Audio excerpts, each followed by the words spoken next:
अबे साले तू हमें तमीज सिखाएगा? हमारी मर्जी, हम किसी से भी कैसी बात कर सकते हैं। चल फालतू बात मत कर और ये बता तेरा बाप कहाँ है?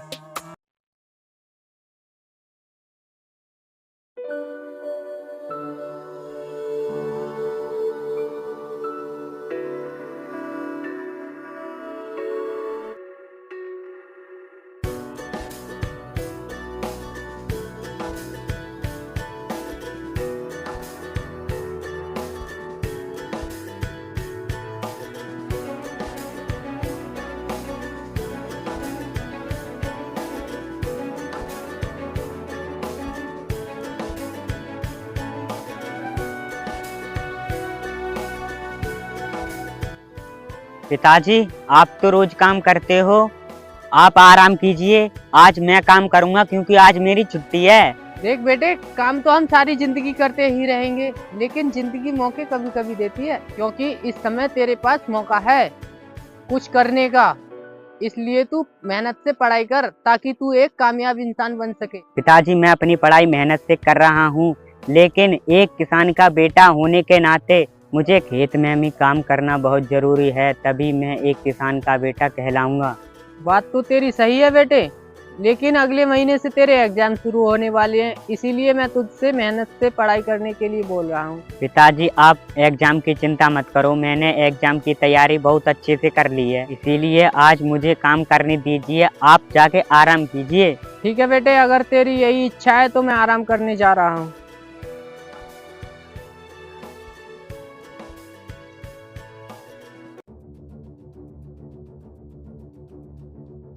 अरे वो मजदूर का औलाद, इधर आ। जी साहब, बताइए क्या बात है? कैसे काम कर रहा है? जरा ढंग से काम कर। मेरा खेत, मैं कैसे भी काम करूं, तुम्हें इससे क्या मतलब? अब ये खेत हमारा हो जाएगा क्योंकि तेरे बाप ने हमें गिर में रख दिया है और वो टाइम बहुत जल्द आने वाला है, समझा तू? अरे यार, इसके मुंह को लग रहा है तू। हमने पैसे इसके बाप को दिए हैं, इसको नहीं। चलो चलते हैं।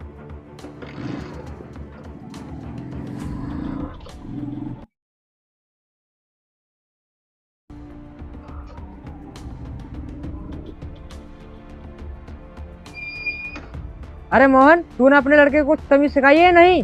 अरे चौधरी साहब, मेरे बेटे ने कुछ कहा क्या? क्यों तूने अपने बेटे को ये नहीं बताया कि तूने अपना खेत हमें गिरवी रख दिया है? नहीं साहब, मैंने अपने बेटे को ये नहीं बताया है कि मैंने अपना खेत आपको गिरवी रख दिया है। आप नाराज मत हो, मैं उसको समझा दूंगी। मैंने तुझे 1 साल का टाइम दिया था, 6 महीने तो हो गए और 6 महीने बचे हैं। अगर तूने मेरे पैसे 6 महीने के अंदर नहीं दिए तो तेरा खेत मेरे नाम हो जाएगा, समझा तू?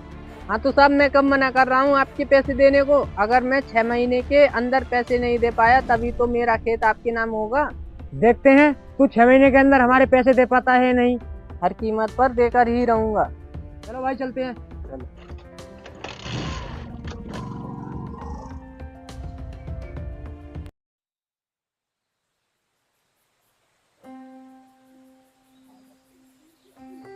अरे आ गया बेटे, बैठ जा। पिताजी, आपको ऐसी कौन सी मजबूरी थी जो आपने अपनी जमीन उस चौधरी साहब को गिरवी रख दी? बेटा, जब तू छोटा था ना, तब तेरी माँ बहुत बीमार थी और मैंने अपने दोस्त से 6 महीने पहले कर्जा लिया था और उन्हें पैसों की सख्त जरूरत पड़ी थी, इसलिए मैंने चौधरी से पैसे लेकर उन्हें दिए थे। पिताजी, आपने मुझे ये बात पहले क्यों नहीं बताई? अगर मुझे ये बात पहले बताई होती तो मैं भी आपके साथ मेहनत करता। बेटा, मैं तुझे बताना तो चाहता था, लेकिन इसलिए नहीं बताया कि तेरा मन पढ़ाई में नहीं बल्कि पैसे कमाने में लग जाता, इसलिए नहीं बताया। पिताजी, मुझे पता चल चुका है, अब हम दोनों खूब मेहनत करेंगे और चौधरी से अपनी जमीन छुड़ा लेंगे। बेटे, हम मेहनत तो करेंगे पैसे चुकाने के लिए, लेकिन तू मेहनत करेगा अपनी पढ़ाई करके कामयाबी हासिल करने के लिए, और मैं मेहनत करूंगा उस चौधरी के पैसे चुकाने के लिए। पिताजी, आप बेफिक्र रहिए, मैं आपके साथ भी मेहनत करूंगा और अपनी कामयाबी पाने के लिए भी मेहनत करूंगा। ठीक है बेटे, तू पढ़ाई कर, मैं खेत पे जा रहा हूँ।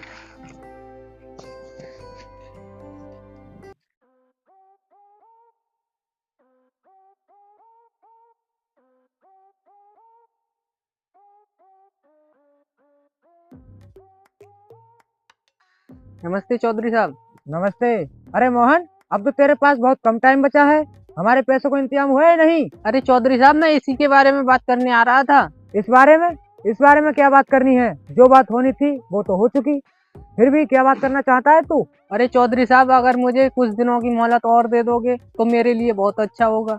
दुनिया अपना ही फायदा देखती है, दूसरों का नहीं। और मैंने तुझे 1 साल का टाइम दिया था।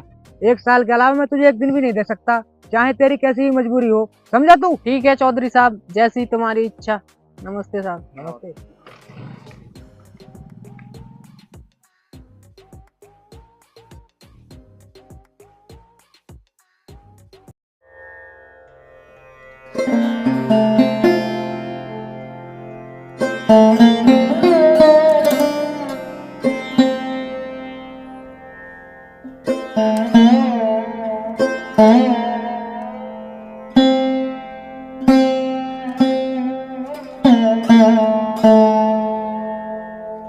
बेटे तेरी पढ़ाई कैसी चल रही है?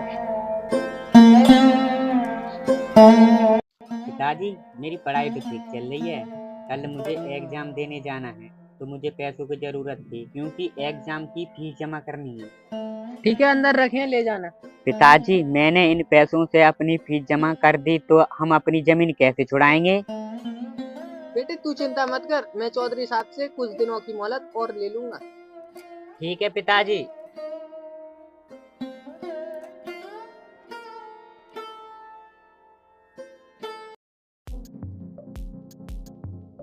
अबे ओ, तेरा बाप कहाँ है? हमें उससे बात करनी है। पिताजी तो घर पर नहीं है। क्या तुम्हारे माँ बाप ने तुम्हें तमीज नहीं सिखाई? अपने से बड़े इंसान से कैसे बात करते हैं? अबे साले, तू हमें तमीज सिखाएगा? हमारी मर्जी, हम किसी से भी कैसी बात कर सकते हैं। चल फालतू बात मत कर, और ये बता तेरा बाप कहाँ है? मेरे पिताजी से आपको क्या काम है, मुझे बताओ, मैं उन्हें बता दूंगा। कह देना अपने बाप से कि वो अंगूठा लगाने घर आ जाए, क्योंकि अब उसकी जमीन डूब चुकी है। समझा तू? ऐसे कैसे डूब सकती है हमारी जमीन? मेरे पिताजी ने आपसे कुछ दिनों की मोहलत और मांगी थी। कौन सी मोहलत और कैसी मोहलत? हम किसी को बेफालतू का टाइम नहीं दे सकते, तो तेरे बाप को कैसे दे सकते हैं? मेरे पिताजी तो ये कह रहे थे कि चौधरी साहब ने टाइम दे दिया है। तेरा बाप तो उससे झूठ बोल रहा होगा, हमने उसे कोई टाइम नहीं दिया। चलो भाई चलते हैं यहाँ से।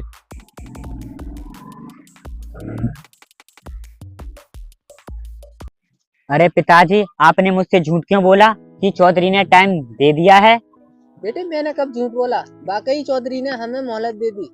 वो तो कह रहे थे कि कोई मोहलत नहीं दी है, लेकिन आपने मुझसे झूठ क्यों बोला? बेटे मैं मजबूर था, इसलिए मैंने झूठ बोला। अगर मैं झूठ नहीं बोलता तो तेरी एग्जाम की फीस जमा नहीं होती, इसलिए मैंने झूठ बोला। बेटे तू मेरी इकलौती औलाद है, अगर मैं तेरी इच्छा पूरी नहीं कर सकता तो लालच है मुझ जैसे बाप को। पिताजी ऐसा नहीं बोलते, तुम दुनिया के सबसे अच्छे पिता हो।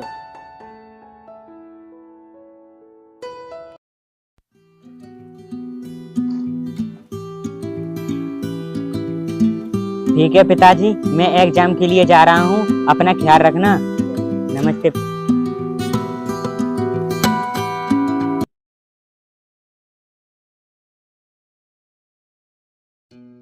अरे मेरे बेटे राज ने तो फोन भी नहीं किया, पता नहीं किस हाल में होगा और क्या कर रहा होगा।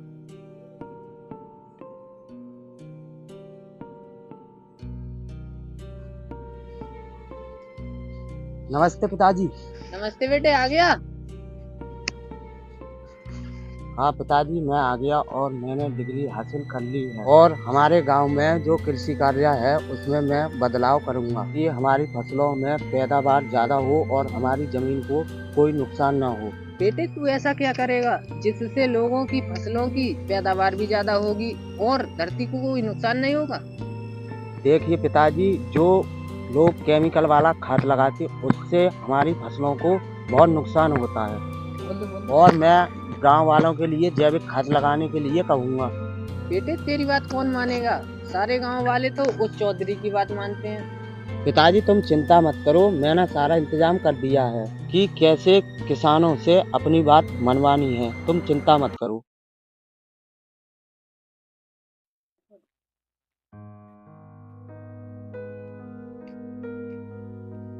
अरे मोहन, देखना इस बार हमारी कितनी अच्छी फसलें हुई हैं, और हमने इसमें कोई केमिकल वाली दवाई या खाद नहीं लगाया है। ये अच्छी फसल होने का कारण है आपका बेटा राज। आपके बेटे ने सबको समझा दिया है कि केमिकल वाला खाद या दवाई नहीं लगाएं। अबे देख रहे हो, इन साले गरीबों की कितनी अच्छी फसल हुई है। हमारी तो हुई नहीं।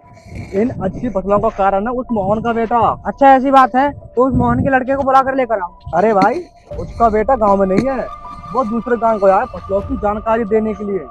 चलो उसके घर ही चलते हैं, उसका बाप तो मिल ही जाएगा। हाँ मिल जाएगा, चलो। बताइए चौधरी साहब कैसे आना हुआ।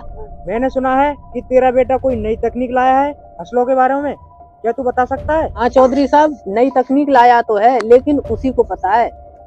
लो आ ही गया।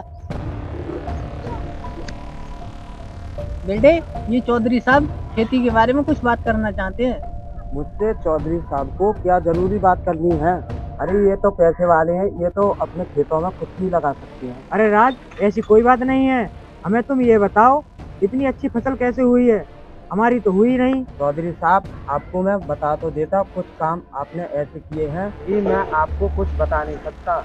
आपने कुछ अच्छे काम किए होते तो मैं आपको बता देता कि आपको मेरे घर नहीं आना पड़ता, मैं आपके घर जाता बताने के लिए। देखो राज, हम ऐसी गलती नहीं करेंगे। अगर फसल ने अब की बार अच्छी पैदावार नहीं दी तो हम बर्बाद हो जाएंगे। पहले आप हमारी जमीन वापस कीजिए, सब कुछ बताने के लिए मैं आपके घर आ जाऊंगा। देख राज भाई, अब तो हमारे पास कुछ खाने के लिए भी नहीं है। तुम बस मेहनत करो, खाने के लिए मैं दूंगा। अरे भाई, हमें तो उस मोहन के बेटे ने धोखा दे दिया और हम तो बर्बाद हो गए।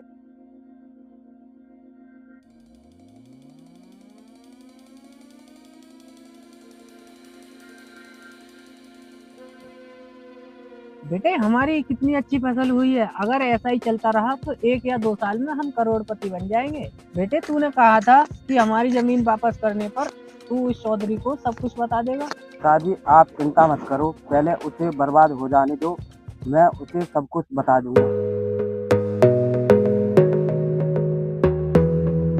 अरे भाई, हम अपने पैरों पर मिट्टी लगने भी नहीं देते थे और आज हमें इस मिट्टी में काम करना पड़ रहा है। ये सब उस मोहन के लड़के की बदौलत है, उसे तो हम छोड़ेंगे नहीं।